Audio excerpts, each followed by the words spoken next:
안녕하십니까, 딸기 케이크입니다. 좋은 영상을 만들고 싶습니다. 그런데 이 좋은 영상을 만들려면 무엇보다 돈이 필요한 것 같아요. 카메라를 2, 3천만 원을 주고 사고 나니까 그 다음엔 렌즈가 또 문제가 되는 거예요.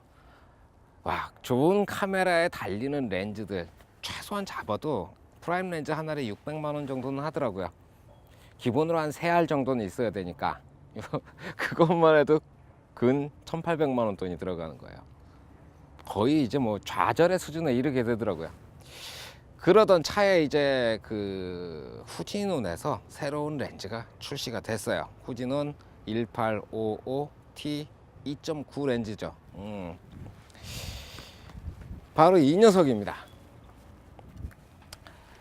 렌즈의 가격, 무엇보다 중요한 게 좀 그거라고 생각을 해요.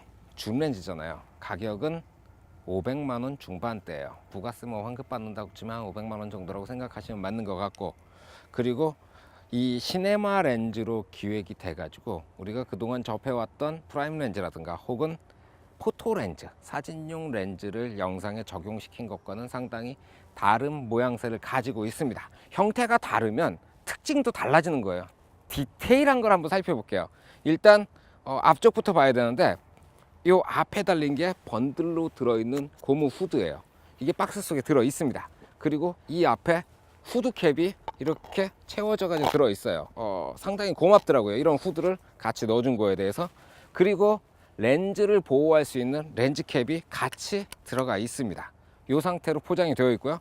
액세서리 말 나온 김에 액세서리에 대해서 조금 더 설명을 드리면요, 이렇게 보시게 되면은 이쪽에 요 줌링을 조절하는 줌 레버가 이렇게 들어 있어요. 요 줌 레버도 그 번들로 들어 있고요. 그리고 이 아래쪽에 렌즈 서포트, 요 렌즈 서포트는 높이에 따라서 3개로 분리가 돼요.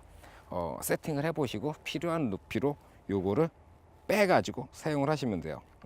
설명해 드리려고 달아놓은 거라서 일단 이렇게 빼놓고 계속 진행을 해 보겠습니다. 후드 뒤쪽으로 뭐가 있냐면은 포커스 링이 위치를 하고 있습니다. 포커스 링 같은 경우는 200도를 회전을 해요. 무한대 다음에 10m가 있어요. 그리고 5m, 4m, 3m 요 구간이 상당히 넓어요. 넓다는 건 그만큼 포커스를 맞추기가 수월하다는 거죠. 뭐 바스트샷 정도 촬영을 한다 그러면 한 2m, 3m 사이일 텐데, 그 정도 영역이 상당히 넓게 자리를 하고 있어서 굉장히 디테일하게 포커스를 잡을 수가 있다는 거죠. 거기에다가 이 포커스 링 뒤로 제일 뒤쪽으로 마크로 레버가 달라붙어 있어요. 말 나온 김에 제가 한번 돌려볼게요. 시내 기어가 없는 게 좀 아쉽긴 한데, 자, 여기를 어떻게 찍어 볼 거냐면은 저기 멀리서부터 55mm까지 쭉 당겨 가지고요, 저 멀리서부터 이렇게 돌아오면서 여기 억새까지 오는 이 포커스를 한번 써 봅시다. 무한대를 제가 이걸로 옆에 거 보고 맞췄는데 적당히 잘 맞는 것 같아요. 자, 무한대에서부터 펜을 하면서 이렇게 오면서 이제 억새로 들어와 봅시다. 잠깐만 아니, 이 해 때문에 너무 밝아가지고 파인더가 안 보여요. 이건 좀 감안을 좀 해주세요. 근데 돌리기가 상당히 수월하다는 거예요. 이 범위가 포토 렌즈를 가지고 이런 걸 찍어 보시면 저희 무한대잖아요. 무한대 바로 옆에 막 이 타닥타닥타닥 붙어 있으니까 그 포커스 맞추기 굉장히 힘든데, 이 녀석 같은 경우는 그 범위가 넓으니까 이런 거 돌려보시면 좀 수월하다는 거고요. 거기에다가 마크로 촬영을 해 봅시다. 자, 마크로 버튼을 이렇게 당겨 가지고 요게 대략 전에 보니까 제 팔 하나 정도, 요 정도 길이면 그게 끝이더라고요. 자, 요 정도. 오케이. 눕힙시다. 요렇게. 좋아요. 제 휴대폰을 놨고요. 그리고 이렇게 내려서 마크로 들어갔고 당겨 봅시다. 자, 요 정도. 이게 최소한이죠. 그렇죠. 한 요 정도 카메라 잡은 상태에서 손 닿는 위치까지 이렇게 포커스가 잡혀요. 그리고 마크로 상태에서 다시 이렇게 포커스를 돌려보면은, 마크로 상태에서 돌려보면, 자, 이게 지금 무한대를 넘어가서 억새인 데까지, 마크로 상태에서는 무한대 포커스가 한 저 정도 나온다고 생각해 주시면 되겠네요. 한 1.5? 그 정도인 것 같아요. 포커스를 상당히 디테일하게 잡을 수 있고 거기에 마크로까지 같이 들어가 있으니까 그런 면들이 촬영을 하면서 도움을 굉장히 많이 줘요. 포커스 범위가 상당히 광범위하기 때문에 꽤 가까운 거, 여기까지 뭐 팔 하나 길이 정도 여기까지 커버가 되니까 그런 것들이 참 만족스럽더라고요. 우리 잡으러 왔나 본데요.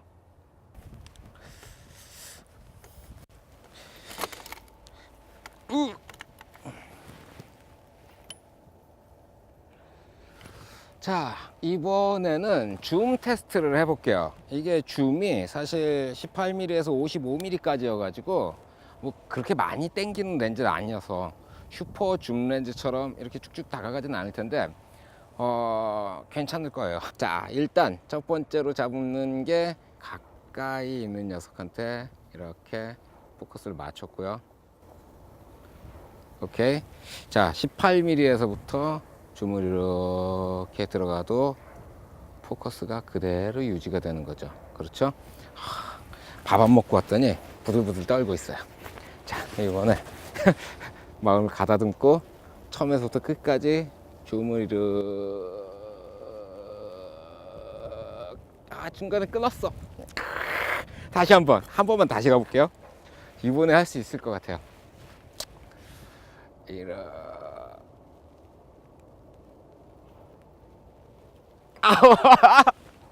숨도 안 쉬고 돌렸는데 부드럽게 가는 것은 손으로 쉽지 않네요. 그냥 이렇게 좀 파워풀하게 좀 밀었다 당겼다 밀었다 당겼다 뭐 이래 보시면은 괜찮아요. 오, 그러네. 어쨌든 18mm에서 55mm까지 줌이 되는데 포커스를 잡아 놓으면 줌을 움직여도 포커스가 틀어지지 않는다는 거죠. 이 뒤로는 이제 조리개 링이 있는 거죠. 단수 없는 무단으로 조리개 링이 2.9에서 22까지 있고요. 이건 사실 뭐 별로 설명드릴 게 없는 거잖아요. 그리고 그 뒤에 FF라고 써진 부분이 있어요. 이걸 딱 풀러가지고 이렇게 돌리면 이 전체가 이렇게 움직여요. 흔히들 이걸 보고 백포커스라고 부르곤 했었는데 이 렌즈에서는 이제 플랜지 백을 조절할 수 있다는 설명을 하더라고요. 그게 뭐냐 하면은 여기 보면 센서 면이 있잖아요. 촬상 기준면이 있고 렌즈 뒷단이 있고 이거 길이가 조절이 된다는 거예요. 그래서 이 광고나 홍보 카탈로그를 보면은 커스터마이징한 카메라에 사용할 수 있도록 이 기능을 만들어 놨다 이렇게 해놨는데 이거 보면 꼭 그 ENG용 렌즈를 보는 것 같기도 하고 사실 이걸 저희도 상당히 기대를 하고 그 캐논 마운트 카메라에 갖다 붙여보려고 그랬었어요. 그런데 무슨 짓을 해도 포커스 안 잡히더라고요. 캐논은 어려울 것 같고요.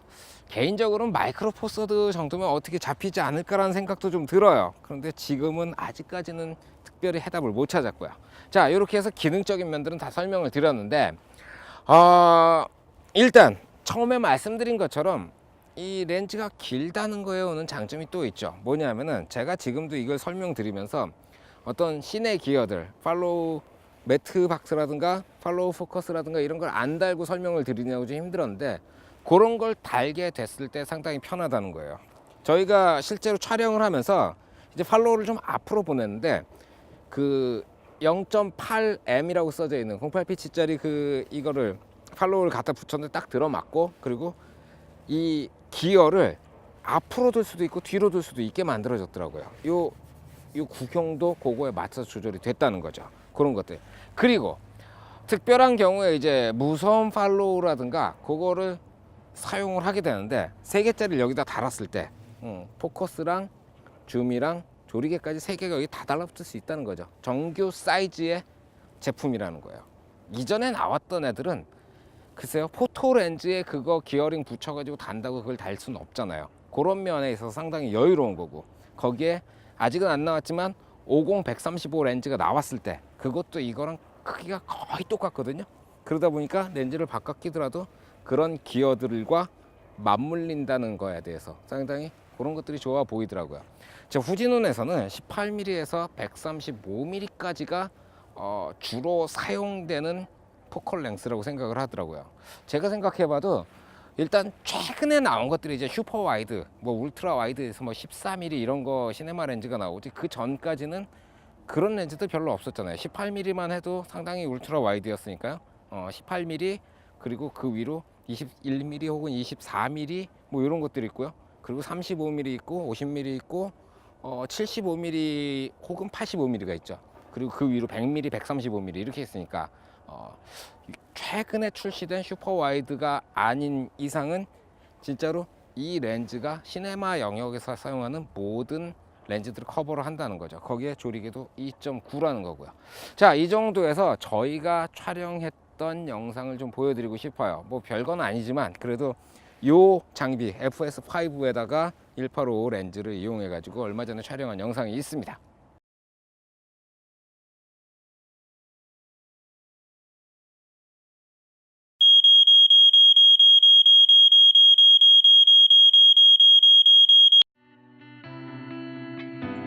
Mam na imię Joanna i pochodzę z Polski, z pięknego, zabytkowego miasta Krakowa. Kiedy już uda mi się wydostać z objęć ciepłej kołdry, nadchodzi czas na wrzucenie czegoś na ząb.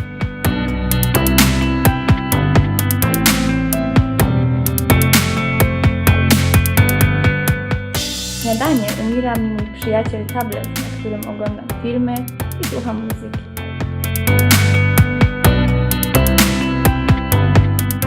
Poranek nie obyłby się również bez filiżanki gorącej kawy.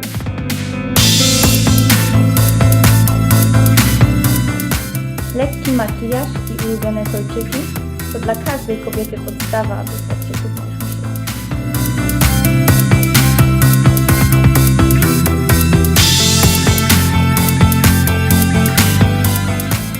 Nie można również pominąć porannego rytuału wyboru ubrania. Dlaczego?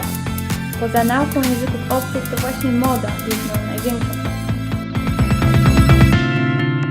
Gdy jestem gotowa wystawić czoła nowym wyzwaniom, nie pozostaje mi nic innego jak wyruszyć do pracy. Do zobaczenia w studiu, gdzie uchylę rąbka tajemnicy z zakulis życia modelki.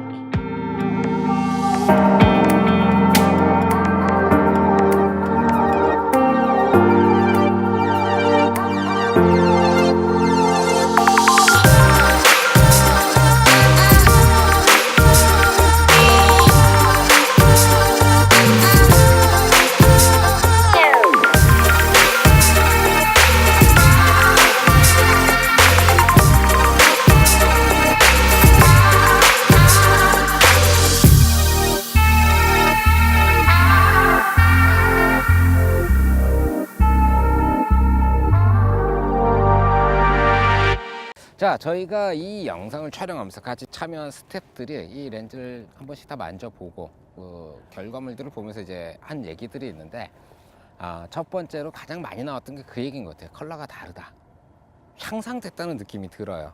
일단 소니로 촬영하면 저희가 스트레스를 받는 부분이 스킨톤이었어요. 항상 그래요. 저 같은 경우에는 개인적으로 이제 벌꿀 색깔을 굉장히 좋아해요. 그 색으로 만들어지는 스킨톤을 굉장히 좋아하는데, 거기에 살짝 붉은색 올렸을 때 상당히 예쁘게 나오는 그런 것들이 있어요. 여러분이 좋아하시는 색깔하고 이 렌즈 색깔이 잘 맞아 떨어진다면은 정말 만족하실 것 같아요. 자, 그리고 그 다음은 뭐가 있냐면은 촬영 시간이 단축이 되는 거예요.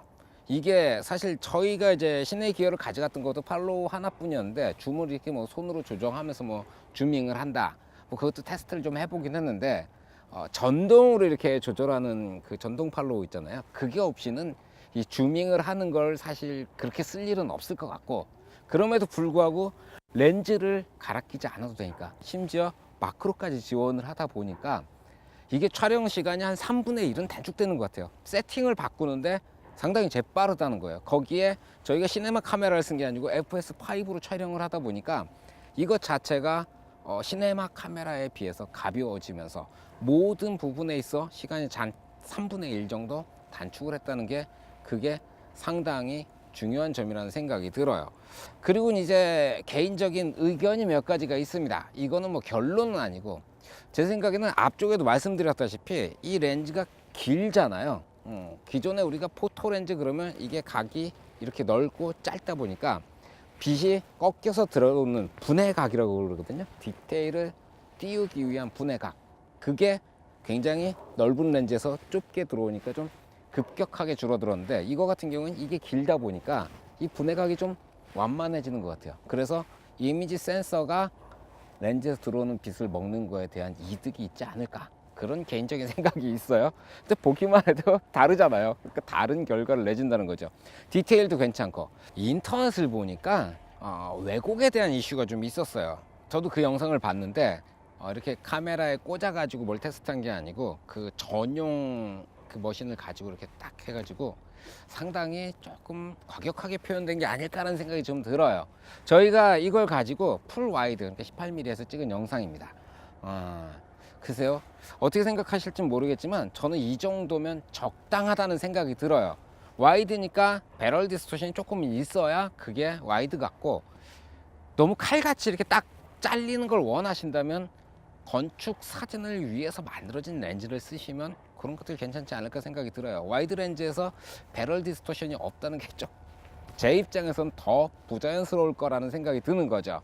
자, 그 정도면 배럴 디스토션에 대한 얘기는 된 것 같고요. 마무리를 해볼게요. 정리를 하는 거죠. 앞쪽에 뭐 액세서리 많이 주고요. 얇고 깁니다. 거기에 장점은 이런 것들 막 돌렸을 때 움직이는 게 없어요. 포커스링 돌린다고 대물 렌즈 왔다 갔다 거리지 않고요. 줌링을 움직여도 뭐 움직이는 게 없는 그런 이너 포커스 뭐 그런 식으로 만들어져 있어요. 그리고 이 기어마다 간격이 널찍널찍 해가지고 팔로우라든가 그 이외에 뭐 전동 팔로우 같은 거 달았을 때 여유가 충분하고요. 그리고 렌즈가 가벼워요. 980g입니다. 가볍기 때문에 마운트에 무리도 안 가고 들고 다니기도 수월할 거라는 생각이 들어요. 그리고 실질적으로 이런 편의성들 때문에 저희가 촬영 시간을 그래도 3분의 1 정도는 단축하지 않았나라는 생각이 들 정도로 편의성이 뛰어나다는 말씀을 드리고 싶어요.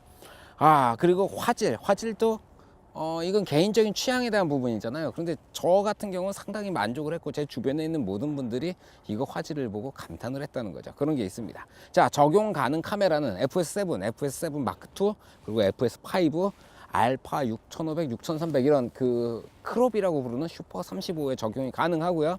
그리고 6500 같은 경우에는 요 밑에 그 가이드를 이용해 가지고 저희가 로닌 MX에 장착을 해서 이렇게 써봤는데 괜찮더라고요. 그리고 이런 큰 카메라 쓰시려면은 로닌의 연장 암 같은 거 달려있는 버전들이 있어요. 그런 거 이용하시면 이것도 장착할 수 있지 않을까라는 생각이 드네요. 자, 결론으로 뭐 이런 것들 내려드리는 게 그렇게 적절치는 않기 때문에 한 번쯤은 써보시는 게 어떨까라는 생각이 들어요. 뭐 빌리실 데 없으면 포비에 전화해가지고 한번 봅시다. 그래서 매장 가서 한번 보시는 것도 괜찮은 방법이라는 생각이 드네요.